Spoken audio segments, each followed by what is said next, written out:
I've been here for 15 years, and for me, I can't see myself just going back to France, because that will be me restarted again.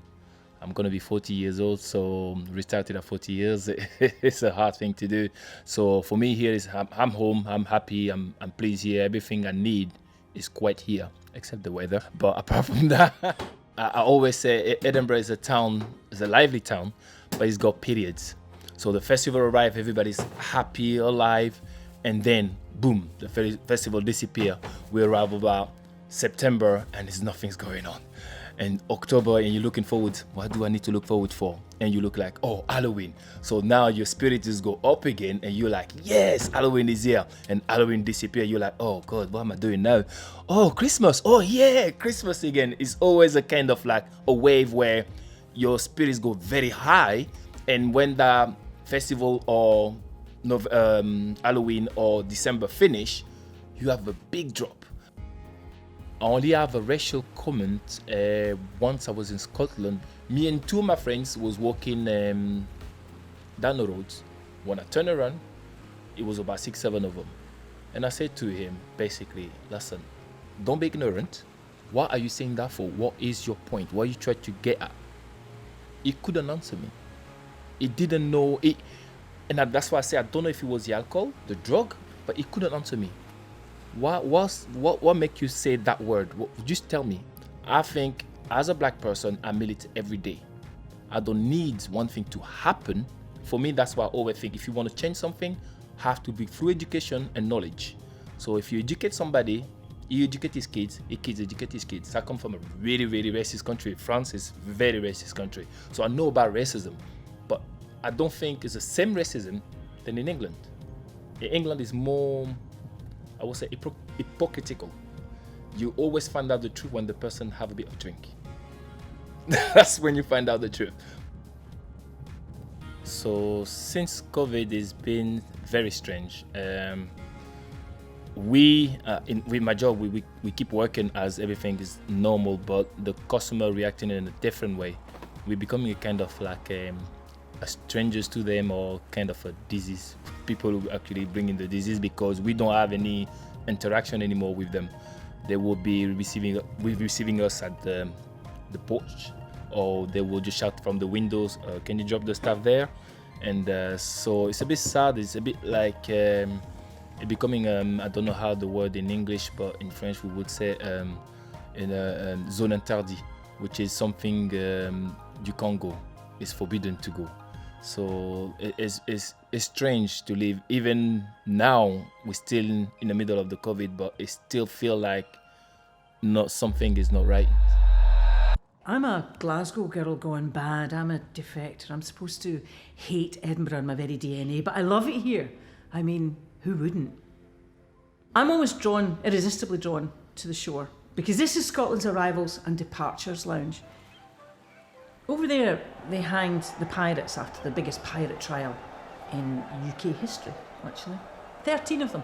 A lot of pirates to hang. And then we had plague. Plague came here, of course. Mary Queen of Scots arrived here. She landed on the shore. She didn't really much like her greeting. The horses apparently weren't up to scratch. Zeppelin bombs dropped just over there. That's why women wear pyjamas to this day, you know. Zeppelin raids during World War I. In 2018, they told me I had breast cancer. And then in 2019, they told me I had bowel cancer. And in March of this year, I went for further tests, and I walked right through an empty, silent city on the way to the hospital. And when I got there, they told me that cancer had spread, and I was completely alone. I felt like I was in a lift that had gone into free fall. And then I reached the bottom, and then I got myself back up again. And you know what? If the Fringe was on today, I'd still be doing it. I'm not going to let cancer stop me. There are no positives in it being cancelled. The day it was supposed to start, a gloom hit me. Oh, it'll come back. It'll come back guns blazing. I'm amazingly humbled that people travel to my city and join in and create art and see art. It's amazingly humbling. Of course it'll come back, and I'll be there celebrating the American school, doing a mime version of Oklahoma, a 4-foot Korean dragon roaming the streets, and the flyering. Yes, I'm even missing the endless flyering. Oh, everybody in Edinburgh loves a tram. They're bringing them down to Leith now, and so they've been digging up the roads again. But there's an unexpected bonus, because here they've started to uncover the graves of Leithers who left us as long ago as 1320. And they also took the amazing decision not to shield the digging, so that we can come down and come face to face with the people who lived here all those hundreds of years ago. Had this not been a plague year, had the world not hit the pause button, the Fringe would have been on. I would have been up there. Of course I missed it. It's not about the lack of money. I just missed its energy. All of a sudden, at the top of Leith Walk, there is a huge pounding heart of art, of fun, of fellowship. And did I miss it? Yes, I did. At that point in time, nothing can bother you, nothing can trouble you, nothing like bereavement, depression, cancer, because it's a little bubble of joy. The festival is the best thing in the world. There's always been an Asian community in Leith, and they've been there since the 50s. As Sikh women were born and brought up in Scotland, and we were brought up in the cultural traditions of when our families left India in 1947. And as we grew older, we began to realise that our lives were totally different from our friends and neighbours and people like that. But they didn't know who we were or what we had to offer. And indeed, we used to think that maybe we didn't have anything to offer. And it was that personal tragedy. I lost my son in a road accident in 1984. And that's when I realised that we had to do something for our women, for people to understand what the cultural barriers, the internal cultural barriers were for us. So we started the organisation, and we called it the Leith Sikh Community Groups. But when we opened the cafe in 2010, it was just a huge big thing for the whole community. The whole reason for Sikhs and Jog was to actually inspire, empower these women to know that you have something valid to offer. When we opened up Punjabi Junction Cafe, and when we put the sign up, and I stood outside and looked up the sign, I thought, oh my God, we've arrived. So we kind of feel that we've integrated, we feel that we're part of Scotland's tartan. And we've been here forever and a day. We're born here, brought up here, lived our whole lives here. But then sometimes you kind of look around Edinburgh and you don't see anything that kind of represents you as a person. And so that's where, even although it's a beautiful city and people love living here, but there is that thing about, well, where are we here? Where are we represented here? We have, traditional folk music. And so there's a small folk drum called the dolgi, and the women are very, very, they can pick up any song, Indian song or whatever. So they've been performing these kind of things at weddings and internally within the community for many, many years. They started, kind of small events that were happening locally within the community. They would perform at them, but it was women only. And then at one point we were invited to win the National Gathering, and they asked if the women would perform at the opening ceremony, and that was a huge thing for them, and it was a huge thing for the community as well, and also for the wider community to see that these women that people see all dressed up in their traditional clothes walking around, they have got talent, they have got something to contribute. I think all of these things about racism and discrimination and everything have been around forever, and for me, growing up in Scotland, for a long time we lived in a bubble, because it's not to dismiss what's happened to other people, but we were never actually at the receiving end of anything so horrible that happens nowadays.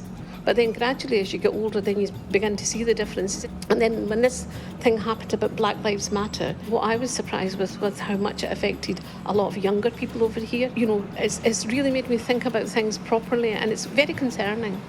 And I find it worrying for myself, like, we've been born and brought up here. This is our home. But the people here don't see it as our home. You still get asked that question, where are you from? And when I say I'm from Glasgow, then they say, no, where are you really from? I said, I'm really from Glasgow. And that upsets me now an awful lot, because I think I'm part of Scotland, and yet other people view me as different. And that hurts. And I think to myself, you don't see it, but actually colour matters. The colour of your skin matters nowadays. People will still make assumptions about you by the colour of your skin. And it's very, very sad. There is a whole diverse community in Edinburgh, and people have been here, are part of the fabric and they feel like that, but then it's for other people to acknowledge that as well and not still keep seeing people as the other. So I think Edinburgh could be, a beacon of that hope for the future. We are known throughout the city. It's a landmark. We're part of the UNESCO World Heritage Site, and that's very much how we understand ourselves, to be a church of the city, in the city. And when we are closed and nobody comes, it's coming almost like a small death.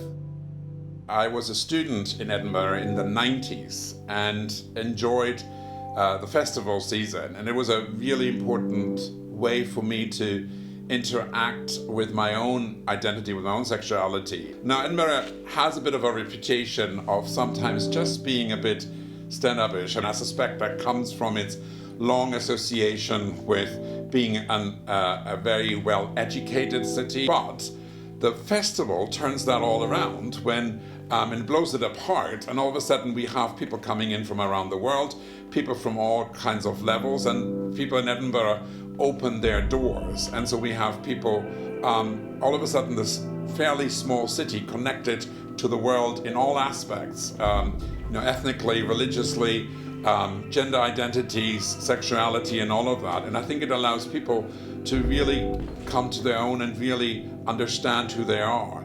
And so it's really important to have this festival. It really is part of our DNA. It makes Edinburgh who Edinburgh is. I think the Black Lives Movement, for example, has opened the doors for us to walk through and look at our history and reconcile with our history and reconcile with descendants of our history. And I think as a city in Edinburgh, we do need to ask these hard questions. For me, the festival has always been a place that brings out color, that brings out the deeper meaning of life. It's not a place where we without the festival, we can easily whitewash or greywash our history, whitewash or greywash our present, and move into a white and grey future. As a Christian, I believe that we are all created in the image of God.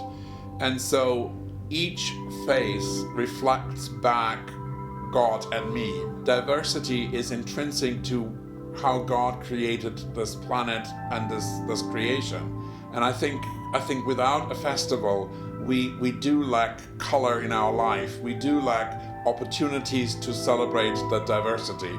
And so yes, I strongly hope that in a way we find ways to resurrect the festival in the future, because it is a beautiful celebration of that diversity of God. We paint a mural on the outside of our church at one of the busiest intersections of Edinburgh. We are known as the church with the mural, and it's always raised as a question. We never claim that we have the answers. It's always raising a question that might sit rather uncomfortably and hopefully gets people to talk and really look at issues that might be overlooked, or that we might take things for granted. And not have this year again has taken away a really deep sense of connecting to the city, and it actually has minimized our identity. I liked it. It reminded me of old London, parts of London that people were still real, if I can use that. People were, they just wanted to say hi to you. And another thing was black cabs. I could stop a black cab in Edinburgh, and in London you just couldn't stop a black cab. It just wouldn't stop for you. That bit, we liked that. We thought, oh, okay, this is different. We liked it.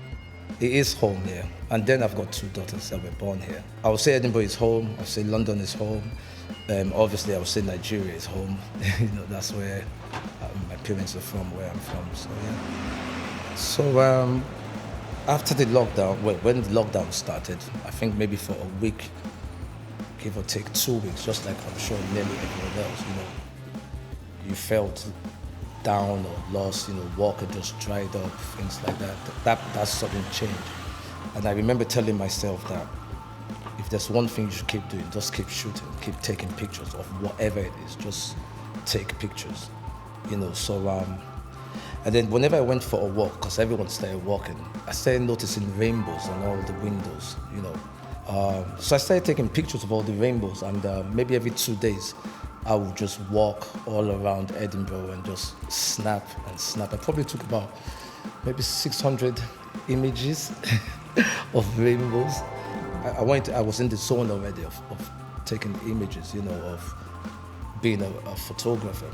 I think that helped me to get to where, in terms of taking pictures, I had to dig deeper now, you know, because I couldn't call makeup artists or I couldn't book venues, the things you would normally do. I mean, the reason I took that image was to have a different way to talk to my daughter about this subject.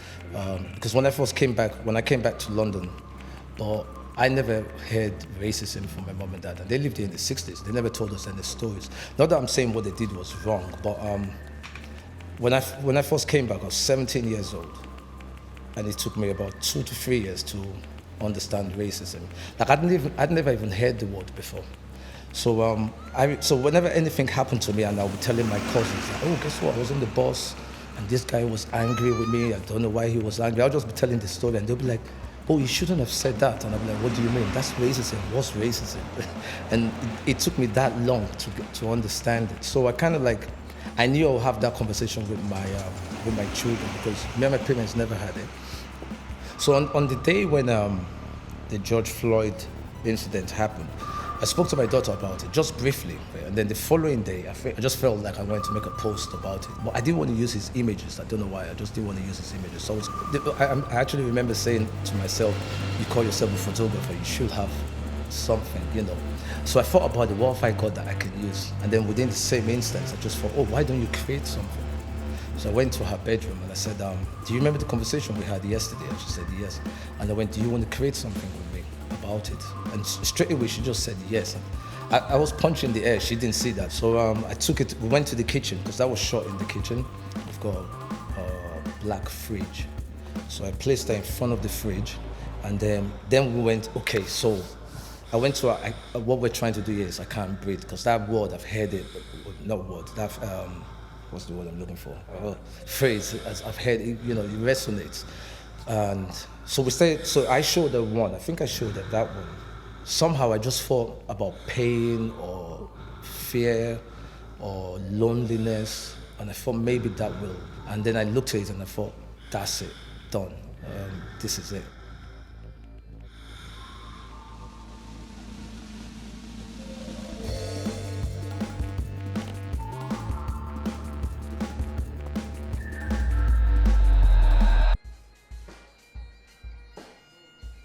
I like living here because I get to see lots of people from all over the world, and it kind of inspires me to try different things. I see them do it and I think, oh, I would like to have a try at that, and maybe I can be them one day. I got into dancing because I saw lots of other people do it on TV, and it's just, I see people doing things and I'm like, oh, I would like to try that, because if they can do it, I hope that I could do it one day. So I just get introduced to it through the TV or through the festival, walking through the streets. I feel like the festival brings me closer to a lot of cultures and a lot of different people, because they come to where I live to see the festival, and it's just a wee bit upsetting that you can't really see them. I like dancing because you can introduce all your emotions into it. It's not just dancing, you can do certain things and feel certain ways when you do it.